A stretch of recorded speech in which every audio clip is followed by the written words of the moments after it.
Hey, it's Chuck. We are not bemoaning the noon kickoff. We are now owning it. It's a badge of honor. We're the lunatic fringe that defines our coach's legacy when it comes to this game. They don't get to define that outside the family. We're cut from a different cloth. For Ohioans, he's got it all, man. He's even got the jaw. You know the jaw. You see that jaw, and you're just like, yeah, man, that's a dude. Do I want Michigan to beat Oklahoma? No way in hell. I don't know what world I'm living in. This is insane to me. And if you saw my outburst, I apologize. It's showtime now. It is showtime. Oh, geez. Sorry, guys. I had my iPad playing over here. Welcome to Junk on Bucks. Appreciate you guys so much for joining me for a little morning pop-up edition live show. We haven't done one in a little while. How you doing, guys? Thanks so much for joining. Appreciate you guys. Spring is finally sprung, man. Yesterday, a big day at the Woody Hayes Athletics Center. The Buckeyes back in action. A ton of new dudes, a ton of new numbers, 51 new faces. Ryan Day with a longer press conference than usual, and I found a couple things pretty enlightening. One, he talked about the schedule, and this is something I've been talking about for a while, and how much I love this schedule, that it just makes it so much more you're so much more prepared for the postseason when you make it through a grind like that, when you've been tested throughout the season and getting your feet to the fire over and over again during the season. Now you got to make it, but he was talking about that and embracing that. And that's great. First, we've heard him talk about how difficult this year's schedule is, and he didn't have anything to say. You know, we've heard guys like Lincoln Riley piss and moan about the schedule, you know, that their schedule is difficult and the times. And Ryan Day said, you know, we welcome it. It'll just make us better, which I love to hear. And of course, I'm very excited for this schedule. The best Ohio State's ever had, the most exciting one that we're ever going to get to watch. And it's the new norm, man. I love it. It's the only thing I love about Big Ten expansion. But in my opinion, we had one of the biggest visitors of the entire cycle pop in yesterday as well. So we'll get to a little bit of recruiting today. Unfortunately, I was not able to attend practice yesterday. Long story. You don't care. I'll be there tomorrow. You can join me Thursday night at 8 p.m. over on Bucket Huddle Primetime, where we'll talk extensively about day two after Tom and Tony report. Live from the Woody. I'll come back on a Bucket Huddle Primetime at 8 p.m. But the good news is now entering our third spring here doing the show, we got a lot of sources to get some good information as well as a lot of film. I watched about an hour of practice footage, and I am so pumped. I can tell you a couple things that really excited me right off the rip. And some things one thing in particular that Ryan Day said that has me just really thinking hard. But let's all please like the show. Please subscribe to the show. Lincoln is definitely the definition of soft, Troy. But let's start with the defensive line, because I got a lot to say here. And I think that there is a theme going on with the defensive line, and I don't think it's an accident. And the first thing I want to say about the defensive line, when we talk about the class of 2025, we had the freshman class come in last year, Jarquez Carter, Trajan Odom, Maxwell Roy, all three of them gone. And there was a theme around losing the three of them that Ohio State wanted to get bigger. And I don't think that's the case. And what we've seen them do with the defensive linemen this offseason, let's start with the new freshmen. So Jarquez Carter, Trajan Odom, and Max Roy averaged 6'2.5", 283 between the three of them. When you look at the interior guys that were brought in 2026, one of them is Jameer Perez, who is a huge outlier. Jameer is just a massive three-star from Cleveland, from Glenville, a pipeline school at 6'4", 360. You're going to take that kid regardless, whether you prefer small guys or big guys, because we don't produce many bodies like that here in the state, and he's from a pipeline school. So a guy like that, so unique, allows you to do something different. You're going to take him regardless. But as far as the other three guys you took in the recruiting class, Damari Simeon, Darius McKinley, Emmanuel Ruffin, when we look at those guys versus the 2025 guys, remember the 2025 guys, 6'2.5", 283 was their average. These three guys, this three-pack from this year, 6'2.5", 282 pounds, identical size average. exactly the way Larry Johnson always brings them in.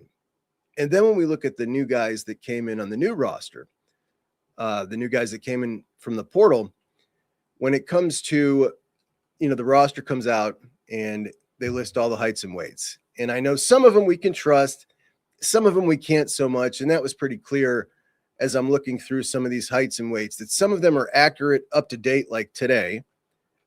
Some of them are weights that they took before they started winter. And we've seen a lot of changes in some of those bodies. For instance, Jameer Perez is still listed at 360, but I've seen Jameer at 360.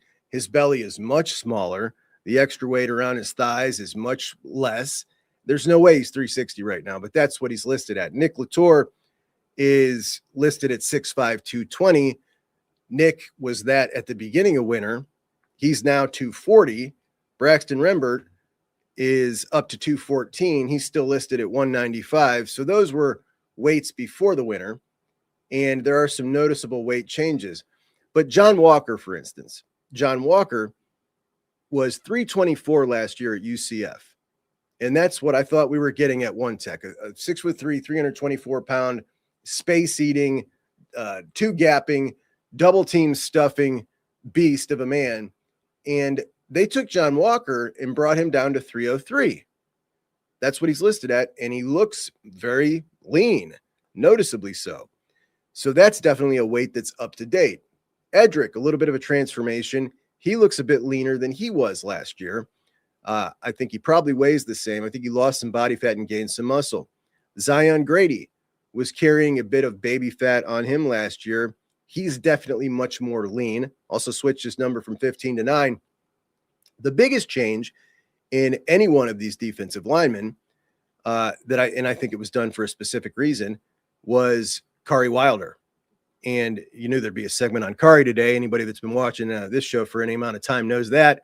I've been pretty big on Kari since the Buckeyes offered him, and predicted him to be the most impactful defensive lineman to come through Ohio State since Chase Young.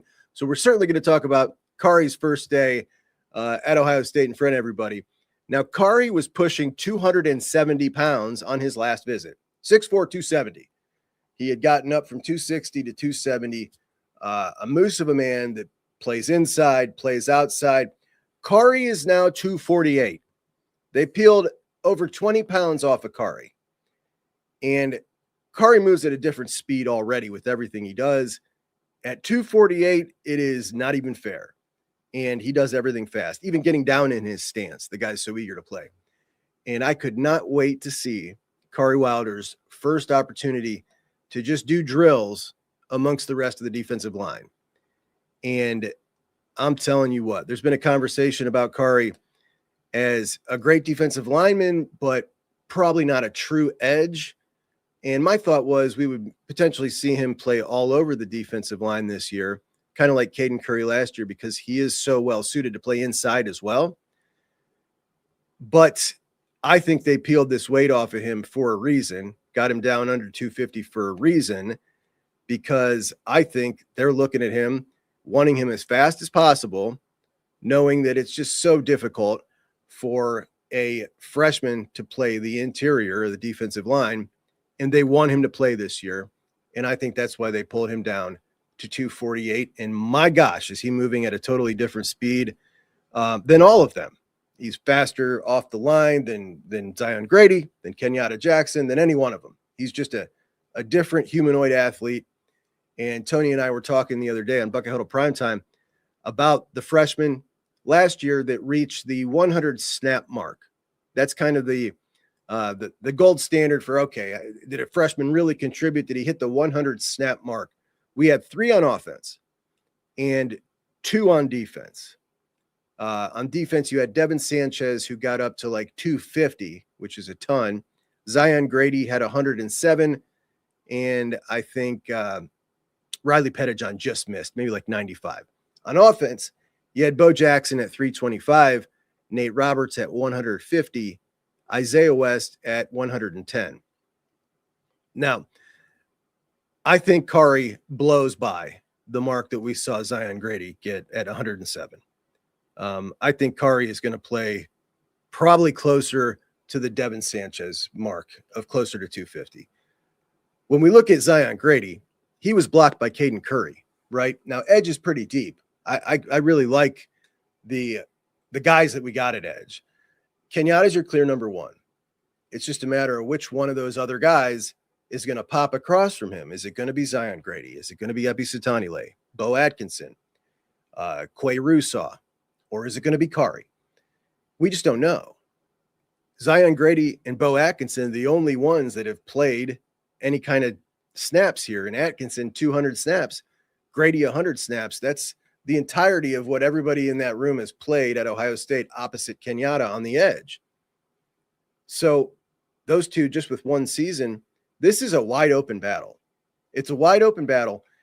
But if we're just going off of lining these guys up and saying, rush the quarterback, first guy to the quarterback wins the job, Kari Wilder's beating them all, not tomorrow or next Tuesday, today. He's the best rusher right now. And that's obviously not the gig. There's a lot more than that. If we're saying hold the edge, shed a block and make a tackle, Kenyatta Jackson's going to win that battle. Kari's going to come in second. The dude is a monster. He's an absolute monster, and he is absolutely in this competition to win that starting job. Can he win it up here? That's the only thing that's going to tell the tale here. But physically, he's absolutely capable of beating them all and starting as a freshman at defensive end. How fast will it come along? I don't know. But a white Ohio State jersey, number 34 with the name Wilder and the proper sleeves, of course, has been ordered for the wall. That's a 3-and-done, dude. I can't wait. How about John Walker? Is anybody else surprised that John Walker, coming in from UCF at One Tech, is now a 303-pounder? Because when we looked at what you got with Will Smith, a 290-pounder, the thought was, okay, at least my thought anyway, I really like what Will Smith brings to the table. I love the way he played last year. I thought he got better and better, but not quite big enough to sustain the rigors of an entire game, eating double teams against big dudes. He's a guy who can come in and give you 15 to 20 snaps, high-level snaps, but you want that other guy. And in comes Walker at 324 pounds. Now he's down to 300. I don't know. James Smith at 3 Tech, 6'2", 314. So now he's bigger than John Walker, which was really interesting. Edric at 292. That's something I didn't see coming. I thought John Walker was maybe going to be even bigger this year, and down to 300. But what's clear is they took the entire defensive line unit and they got these guys all leaner and quicker. They didn't beef them up, which I think a lot of people thought this is going to be a much bigger looking defensive line.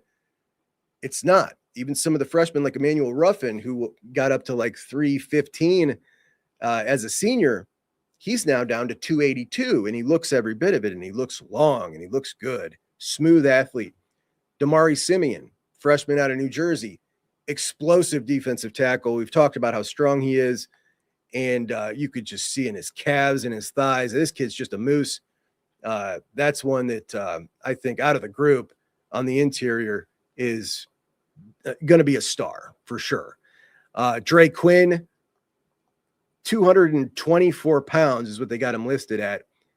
He is a legit 6'4", and his limbs are certainly longer than an average 6'4" guy. That's a long edge, man. That guy's got everything you want. And the room looks really good. Quay Rusaw is in there with them. Now, obviously, Quay looks like a linebacker next to them, a big linebacker. He's 240. But everything I'm hearing is he's going to just be one of them. And I didn't think that was going to be the case. I thought that he would be a guy that plays some edge, and they kind of weaponize him and use him in a lot of different roles. But he's apparently just rolling in, playing edge, similar to what they tried to do with CJ Hicks last year.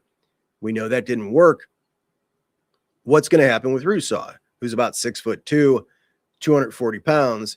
He is definitely probably a really good pass rusher, but, lining up a foot away from an offensive tackle with 36-inch arms and 60 pounds on him, not a good thing. So really interested to see how they use Rusaw, how he can handle it.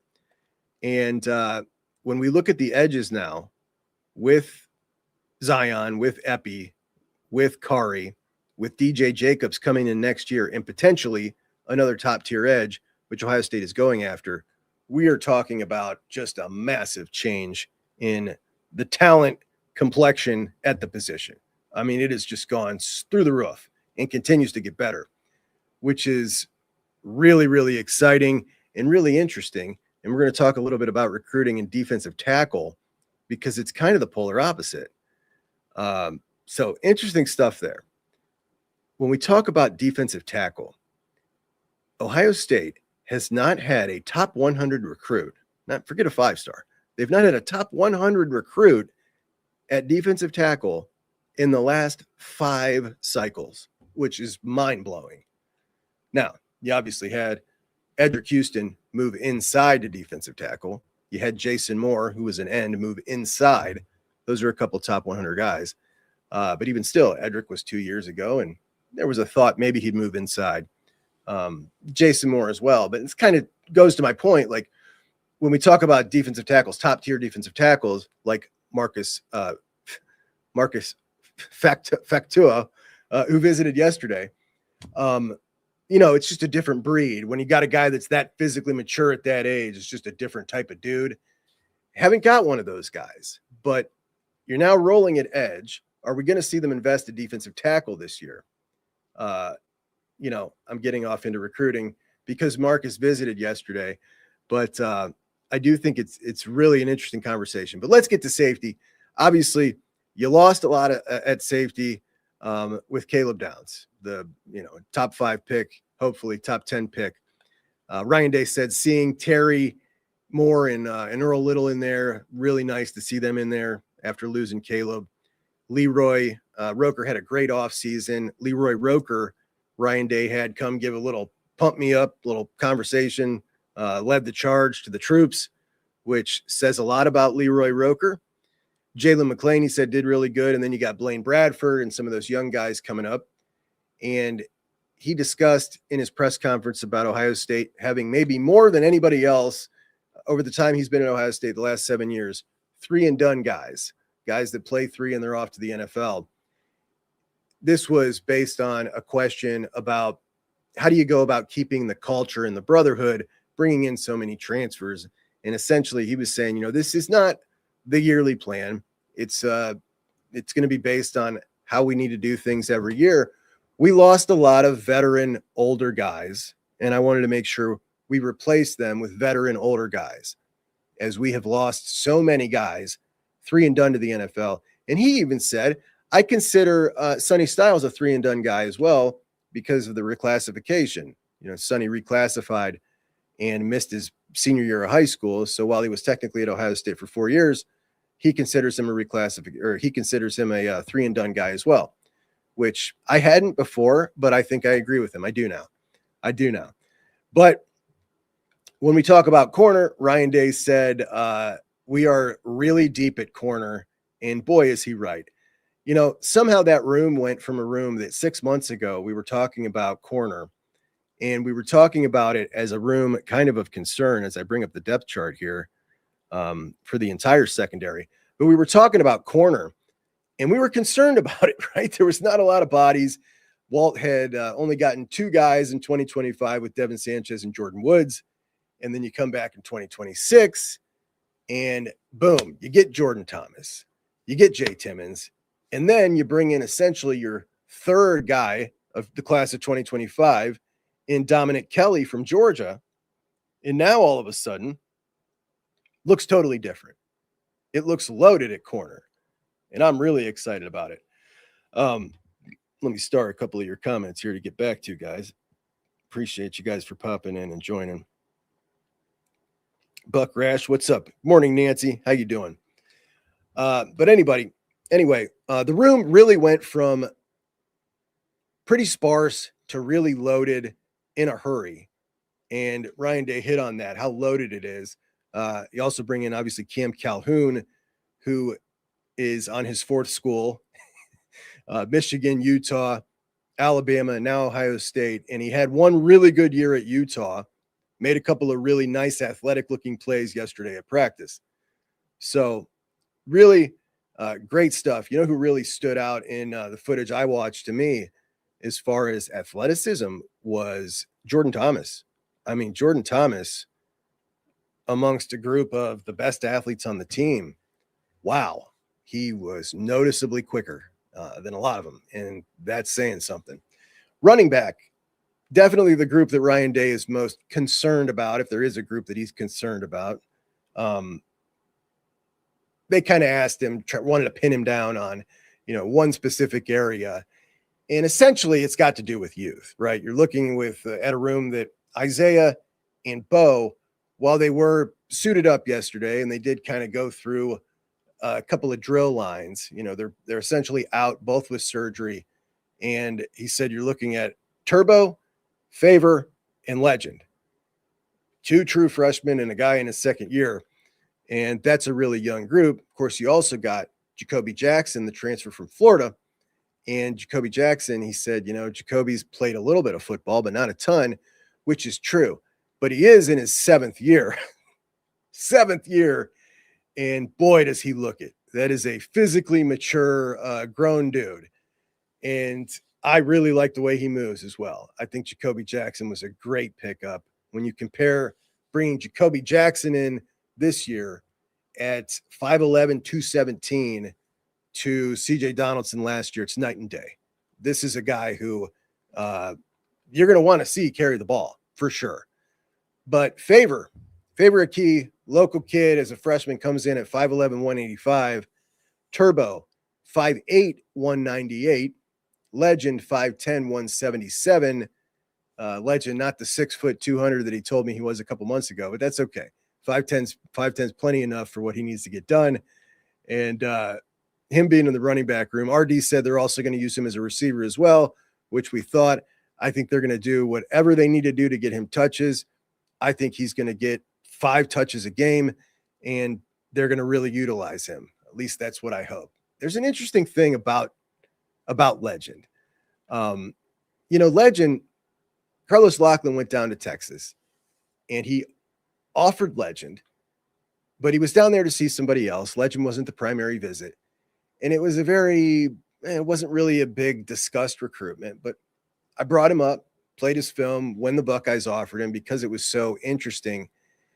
And then they never really recruited him. Didn't recruit him hard at all. When it came time for his decision and he chose Tennessee, it was a total afterthought. Ohio State didn't seem to care a bit. And something changed at some point when all of a sudden they were really in on him. And they fight, get him, flip him.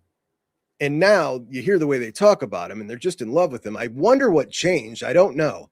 But I could not be happier that they got such a sick weapon. And they gave Legend, guys, number 2. They gave him number 2. Now, I don't know if you saw this clip, but there was a clip going around last week of Chris Carter talking about standing on the sideline at the Rose Bowl. And Chris says, I see a guy wearing my jersey number. And he's talking about Caleb Downs. And he said, I pretended like I didn't know him. And I said, hey, man, you're wearing that number. That's my number. I believe I'm the best that's ever worn that number. And Caleb Downs turned and said to Chris Carter, until now. And Chris shares this story. And I mean, it's just, we don't just look at it as like, a pretty legendary number at Ohio State. They do too. And Ryan Day discussed the numbers and how contentious it can get between, guys wanting a certain number and the process that they go through, seniority, guys who are, grading out really well in the weight room, and guys put in a year ahead of time. Sometimes when they want to, that guy's going to leave. He's got 7 next year. I'm going to put in now and go make my request. And it gets contentious. Legend Bay as a freshman is wearing number 2. And there's a lot behind a number. That says something that says something to me. Like that means something that he's wearing number 2. If nothing else, it means that they're committed to getting him touches, which makes me really excited. At tight end, Bennett Christian out for the spring, Ryan Day said. And he said, that means Nate really going to need to step up as the leader. I think Nate is perfectly capable of that, despite being in his second year. That's a super mature guy.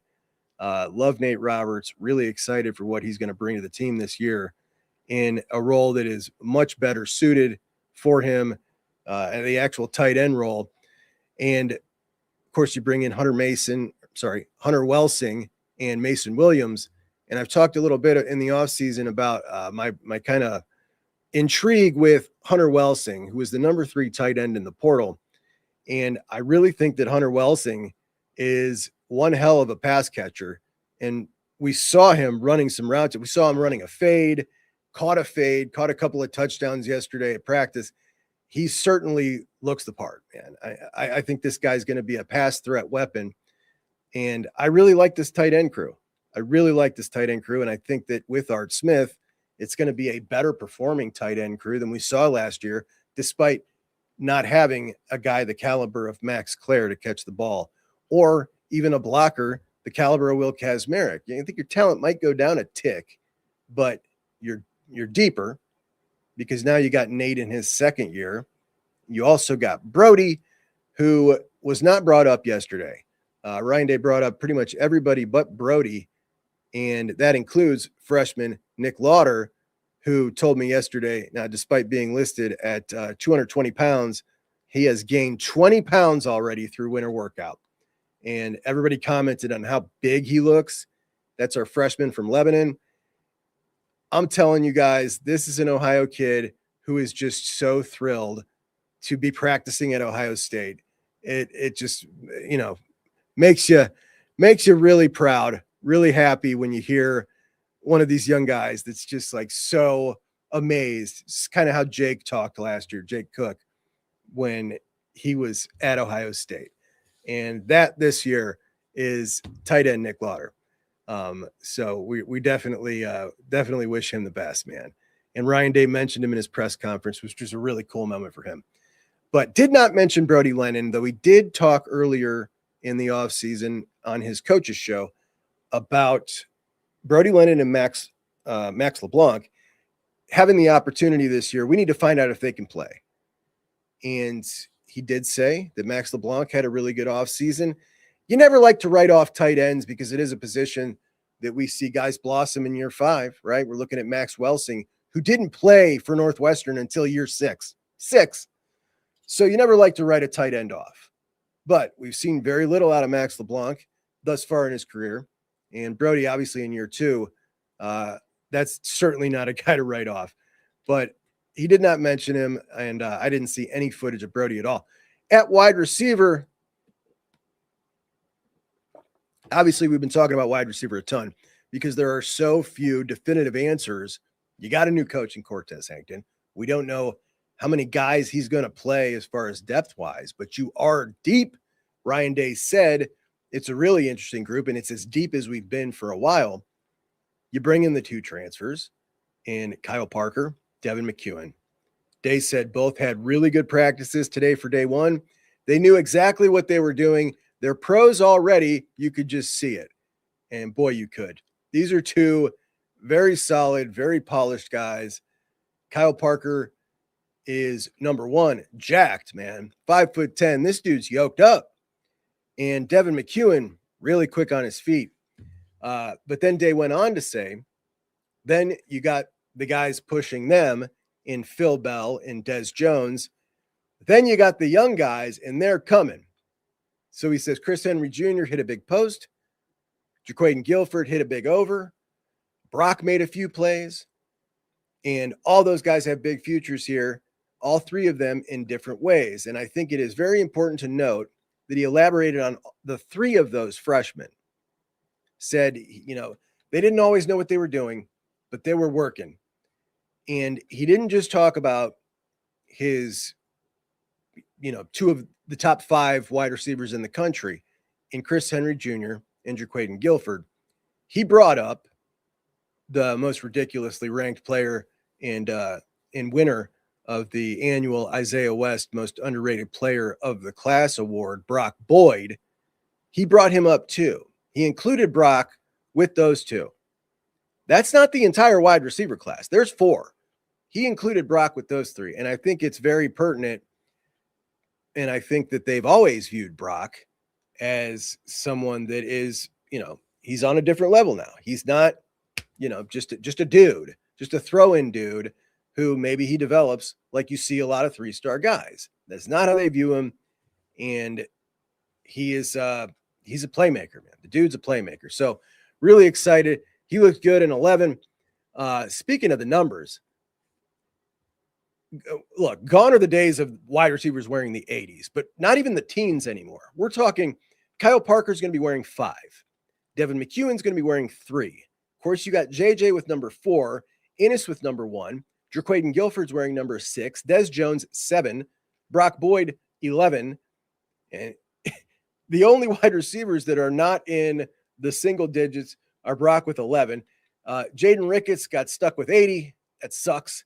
And David Adolph with 82. So, it's difficult for me with all these new numbers, especially when all the wide receivers are wearing a single digit. Nobody stands out. As far as the depth day one and where they were lined up. And when we look at the Zone 6 chart, JJ at X, Brandon Ennis in the slot, and Devin McEwen at Z is where I thought this would start off, and what I think will eventually be the starting lineup. That's how they started it off yesterday. JJ, Brandon Ennis, and Devin McEwen. At X, behind JJ for that second round of guys, you had David Adolph ahead of Chris Henry Jr., but Chris Henry Jr. was at X. Over at Z, Devin McEwen. After Devin McEwen was Kyle Parker. So Kyle Parker, who I think is eventually going to play in the slot, was behind Devin McEwen yesterday, and then Jaquaden Guilford behind him. And in the slot, you had Brandon Ennis, then Phillip Bell, then Des Jones. Now, Phil Bell or Kyle Parker, I don't know who's better suited to play Z. My original thought was Kyle Parker would be potentially stealing snaps from Brandon Ennis, and they would be going at it because Kyle Parker played 75% of his snaps in the slot at LSU, and he's only 5'10". Phil Bell's a little bit taller. He might be better suited out at Z. Not sure, but you're pretty loaded in the slot right now. When we look at guys like Kyle Parker, Phil Bell, Brock Boyd, Des Jones, there's a lot of guys that can play some football there. Not a ton at Z, right? So what are they going to do there? I don't know. It'll be something really fun to watch. Linebackers, Riley Pettijohn going to be out for the spring, and that's a big bummer. But I'll tell you somebody who really popped out as far as physically and speed in the linebacker room, freshman Braxton Rembert, wearing number 41 out there. He is so tall and so long. Now, we're not talking about this year. He's got weight to gain for sure. But he's up to 215, he told me. And when you look at this kid's frame at 215, this is a frame that can handle another 35 pounds easily. So we're talking 6'5", 245, 250 by the time he leaves Ohio State with freaky athleticism. Does that sound familiar? Yes, it does. Here's the most impressive part. Now, obviously, he's only 215, lighter than most of those running backs, but doing a drill, going around the arc, he was the fastest one to the quarterback. And it was just smooth, sudden speed, and the length is just crazy. So that really stood out. Braxton Rembert for the future. Christian Alliegro had a good practice, had some good pass pro plays. In the pass rush, in that drill in particular, it did not look natural. And we know he's got the power in the pass rush. Did good at that at Wisconsin. Speed wasn't there. Sincere Johnson looked fantastic. Sincere, they have shed some baby weight off of Sincere. Super leaned out now. He's grown an inch in the last year, and you can see that. And when we talk about Ryan Day, he said Peyton Pierce And Christian Alliegro in there gives you that veteran presence. And we've had a lot of discussion here and amongst the fan base about Riley and the potential of Riley beating out Christian Alliegro. Or is it just going to be Riley and Christian as your starters? I'm sorry, Peyton and Christian Alliegro as your starters and Riley coming in as your third, kind of in Peyton Pierce's role last year.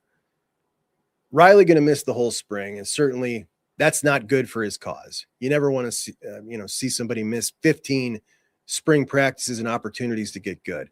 I don't think it changes the end result. And it's an upper body injury, so that's great too. But I think the end result is likely Peyton Pierce, Christian Alliegro, and Riley Pettijohn in that slot that Peyton was in last year. But Riley's going to be an absolute dog this year. And if Alliegro is not, putting up like he needs to, Riley will be there to take it over. But yeah, Sincere looked great. And who else? Garrett Stover, Ryan Day said, had a really good offseason. So that's good to hear about him. You always wonder a guy like Stover who, got passed up last year by a younger guy. Is he going to stick around? Eli Lee, second-year kid out of Hoban, he looked pretty good yesterday. So that's somebody I always root for. Moving to the offensive line, this, without a doubt, is a top 10 unit in the country. Might even be top 5. I don't want to hear it. This unit is a dog unit. Josh Padilla out this spring. That sucks for him. Repping at center, you had Carson Hinsman, Jake Cook, and Mason Wilhelm. Now, Tucker Smith, who is not there yet, he's the only freshman that's not arrived, is going to be the center of those freshmen. Not going to be Mason Wilhelm.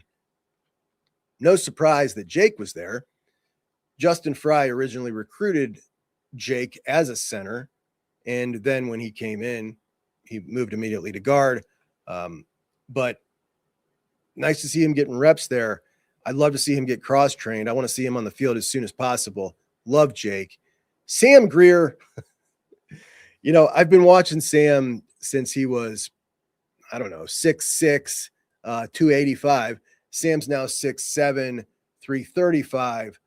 And the power that he displayed yesterday, he's just so natural with leverage, snaps his butt low and just explodes up through.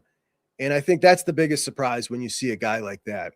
And you look at another guy his size walking in, not to pick on anybody, but you look at another one of the freshmen that are, 6'6", 300 pounds, and just the way they move and their lack of natural understanding of leverage when engaging another man. Sam just has it naturally. He always has. He just understands things in leverage, and it's just on full display, man. He was tossing dudes, and the guy's going to be a total stud. He's going to be a total stud. Not going to be this year. But we're in real good hands at left tackle. Carter Lowe was the number 2 left tackle behind Austin Saraveld, who was still at tackle. Phil Daniels also still at right tackle. Now, Ryan Day was asked about this because he said that Ian Moore going to be repping at tackle and guard, which is really surprising. Phil Daniels, he said, staying at tackle for now, but it's worth the conversation, potentially moving him to guard. I would say so, man. I would say so, because Ian Moore is the natural tackle. Phil is the tweener. And maybe that's the point of getting Ian Moore some cross training, because Phil is the tweener. But when he says worth the conversation, it's interesting because in his show, he talked about Phil repping at guard, which of course makes the most sense of all of this when we talk offensive line. To me, the offensive line is pretty simple in your best lineup with Ian and Saraveld at tackle, Luke and Phil at guard, and Carson at center. I think that's your best 5 right there in that order. And I think that's what they'll end up with. But right now, Phil's still at tackle. We'll see. At quarterback, Luke Fahey, freshman Luke Fahey, coming in from Mission Viejo, California, just 5'11", and you can see it. And that's why you were also able to steal him, a kid who ends up a 3-star with ridiculous arm talent. You know, so you take a shot on the 5'11" kid, wearing number 13 out there, and he looks smooth, man. That ball looks good. I love his attitude.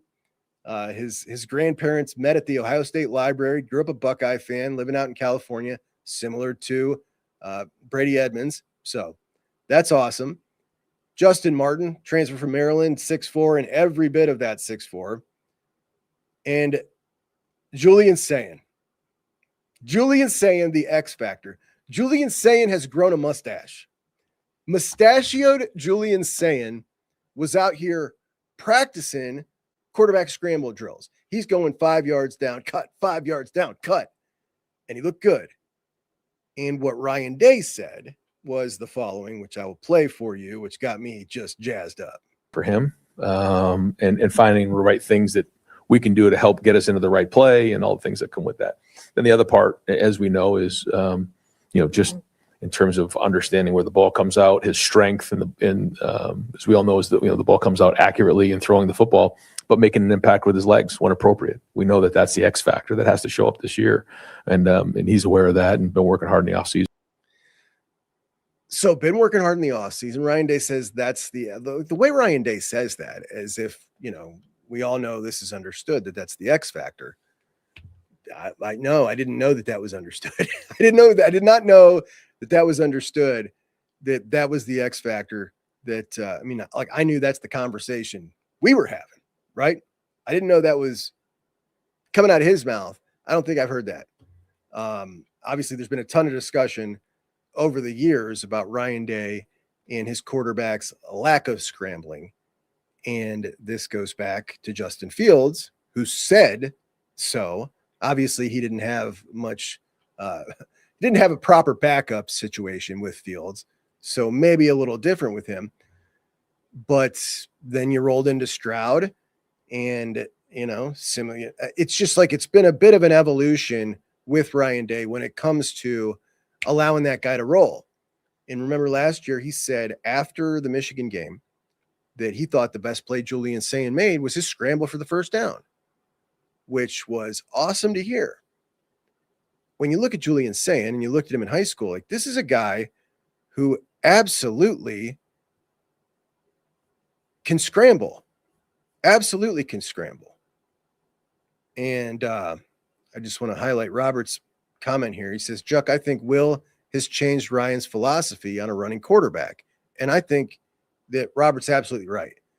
I think having that element with Will Howard really opened his eyes. Now, everybody talked about Julian and his size. Julian didn't get hurt one bit, not even close last year. Healthy as a horse. He needs to scramble. So Ryan Day compliments him, the Michigan scramble. And then I'm like, okay, well, is it Julian not wanting to scramble? It must be then, if Ryan Day's complimenting on this. And then Julian gets into championship mode, right? We're in after the Michigan game, which I consider a postseason game. You're in the Big Ten championship, then the playoffs, particularly in the Miami game, where he had opportunities to go pick up first downs with his legs, and he turned to the sideline and threw it out of bounds.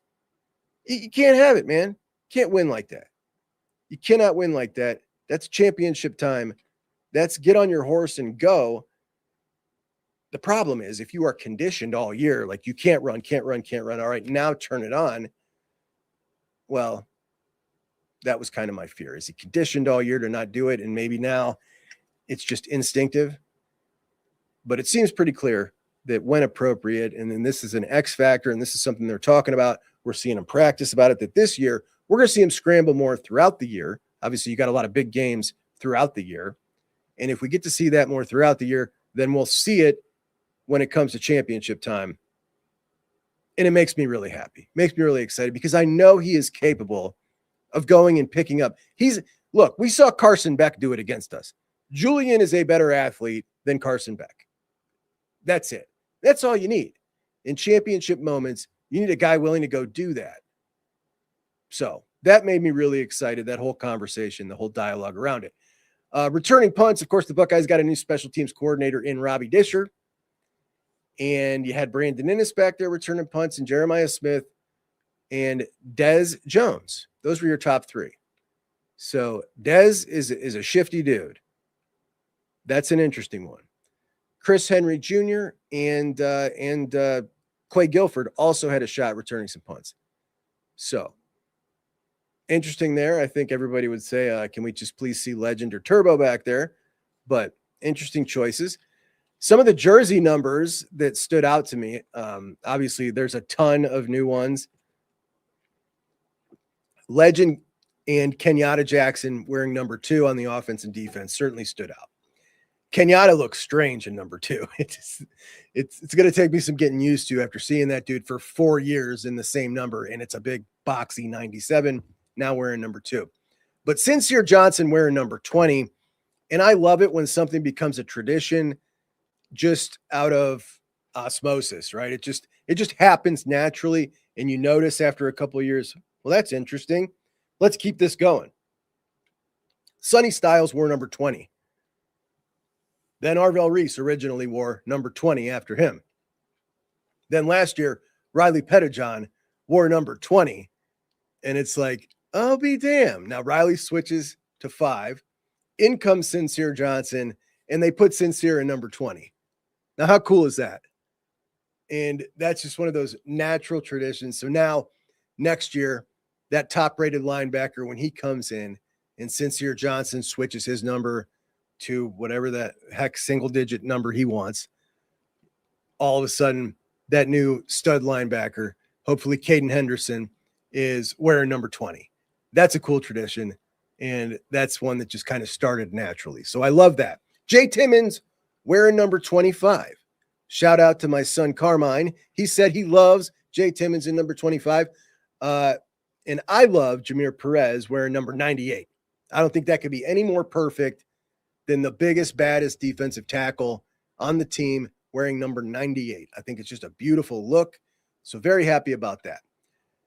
We also yesterday got the coaches pool. The coaches pool came out. Matt Patricia, now the highest paid assistant coach in college football at $3.7 million, man. And when you look at the gap between Patricia and Tim Walton at 1.8, man, that's a massive gap. Massive gap. Larry Johnson at 1.6. Artie Smith at 1.5 is surprising. I'd have thought they had to pay more to get Art Smith in. Then you got Keenan Bailey, Tyler Bowen, Matt Guerrieri, all at $1 million. Cortez Hankton just under at $900,000. James Laurinaitis at $900,000 is probably the most underpaid coach in the country based on what he delivers for you. Billy Fessler $750, Lachlan $700, and special teams, no love for Robbie Disher, $400,000. Now, this is a $15 million staff, and I've said this before, I'll say it again, because I think it's important to be grateful when we talk about players that we want. A lot of people get mad. Why won't they pay for this guy? Why won't they pay for that guy? And I'm with you. I want the best players ever. I want an unlimited budget too. But one thing Ohio State spares no expense on is the coaches pool. They will pay for the best coaches. We never have to worry that we can't get in on that guy because of the price. That's never something we have to worry about. And I appreciate that the program that I love has that philosophy from the people at the top, because that eases a whole lot of potential grief when you know that they're not only going to go out and get the very best coaches, but they're going to, all of a sudden you can have unlimited coaches. Okay, we'll have our 10 countable coaches. Now we'll add another coach. He's the offensive coordinator. He can't go out and recruit on the road, but we're going to add him anyway. Ryan Day did discuss that he was very happy with the board of trustees and Ross Bjork for being able to bring in Art Smith on top of the 10 countable coaches. And Matt Patricia travels and recruits. And he talked about, you designate the 10. You designate your 10 countable coaches. They're the ones that are allowed to travel and recruit. Art Smith is not one of them. he did talk about the potential of, and there's been some talk behind the scenes, as you move forward here, can we potentially change throughout the year who those 10 designated guys are? So for a certain time of the year, maybe we can switch this off and say, all right, I want to bring Art Smith in and I'm going to sideline Matt Patricia for a while. So they're talking about that. We'll see if that happens. My guess is probably, yeah. So that's the Haps. Now, let's get to recruiting. As talking about defensive tackle, obviously you've been pretty damn successful in developing defensive tackles. But when it comes to bringing in the top tier guys, which, you could say, what's it matter if you develop them? It doesn't. But, your odds are better when you are working with a prime cut of meat versus chuck, that you're going to develop a really good meal. There are three, well, we'll call it four. There are three top tier defensive tackles on the board for the Buckeyes this year. And one of them, Jalen Brewster, is locked into Texas Tech. I don't think there's any shot that they flip him. The other two, Kazi Curry, Marcus Fakatou, and I think there's one more in David Folarunshu. That three-pack right there, excluding Jalen Brewster, Marcus Fakatou, Kazi Curry, and David Folarunshu, I think Ohio State's going to try to go all in and get one of these guys. And the one that I think is the best of the bunch is Marcus Fakatou. Marcus is 6'7", 295 pounds, and he has a frame that by the time he leaves college, he's probably going to be about 325, and he's very, very lean. Very lean kid, obviously just a total moose. He started off as an edge rusher, and he brings all those edge rushing moves to the table, and you can see him here playing on the edge, and just the way that he moves. The dude is, really bad wide angle. They're starting to do this more and more, the drone footage with these, with the high school film. And I think it's just ridiculous. You can't see anything, but you can see the length of his arms. I mean, this is a really long, aggressive kid. And he's been on the scene for a while, man. Been at all the camps. Everybody knows him. He's transferring to Sierra Canyon actually this year. And he's going to play with Kazi Curry. So you're going to have on a high school team, guys, the number 2 and the number 3 defensive tackle on the same damn team. Can you imagine how rough it's going to be for those offensive lines playing that? The top 2 of the top 3 defensive tackles in the country. But I love his hands, heavy hands, great length. And obviously, this is a guy that is going to cost a ton of money. And the Bucks are in on him, and he came and visited yesterday. Not only did he come and visit yesterday, that was it unofficial, his first time to Ohio State. He is also inked and scheduled for an official visit. And coming off of his visit yesterday at Ohio State, he had a lot of good things to say. And he said Ohio State now right up in his top 3.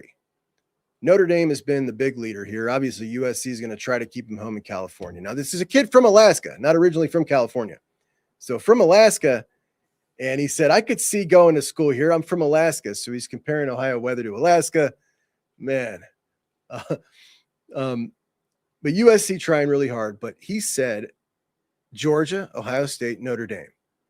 And that's interesting because most in the industry thought that Michigan with Whittingham had just jumped right to the top when they just got in on him. There was some kind of connection. I can't remember what it was, but some connection with the Utah and the Polynesian football playing community, huge relationship. I assumed it was something there, but apparently not. They're not in his top 3. The Buckeyes are. And when it comes to Marcus Fakatou, Kazi Curry also has a unofficial and an official schedule to Ohio State. Both of these guys, I think the Buckeyes are going to come down to it, and they're going to have the opportunity. They're going to be in the top 3 And they're going to have the opportunity to go, all right, do we want to spend that first round money on one of these guys? And should they elect to do that and pair David Jacobs, the number one edge in the country, with one of these dudes, my gosh. Fun stuff, man. Fun stuff. But the kid loved his visit. And I'm going to do, I already started the defensive line recruiting show. So we're going to be doing that with some film breakdowns here in the next couple of days. But obviously we've got practice again tomorrow at the Woodrow. I'll definitely be there this time. And Buckeye Huddle prime time tomorrow at 8 p.m. over on Buckeye Huddle. Join me there, and we will talk about it, man. But it's a great time of year. Fantastic time of year. Jam says, isn't there only restriction on recruiting and not on who travels? I think Hinton goes to all the games. The restriction is just on who's allowed to travel. Like anybody can recruit if somebody comes into town. It's about traveling and making visits.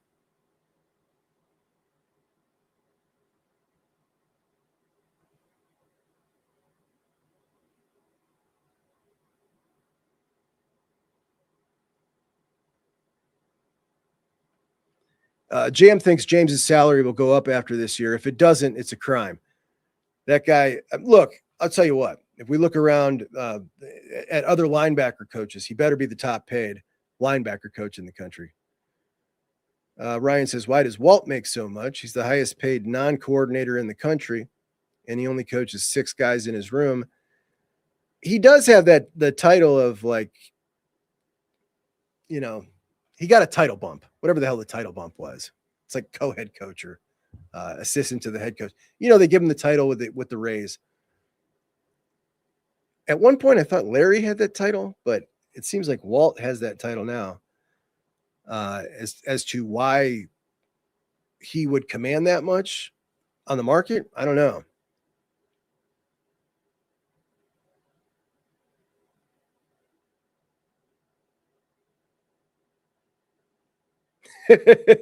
Looks like Art Smith was the economy option. That's funny. It's pretty cheap, man. It's interesting that the guy could have gotten a lot more money in the NFL. And I'm really excited when you look at a guy that, you know, when you don't ever have to worry about money, you get to do what you want to do. You don't have to factor in what's best for my career and best for my future and financial security, which is what the rest of us have to factor in. You get to do just what you want to do. And it's pretty clear Art Smith just wanted to come experience college football, which makes me really excited at the potential of him sticking around for a bit.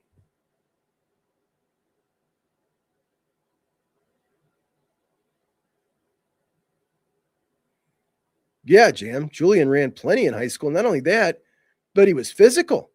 He would throw lead blocks. Like, not that you want him to do that. I'm just saying, like, this is not a kid who's afraid of contact. For sure.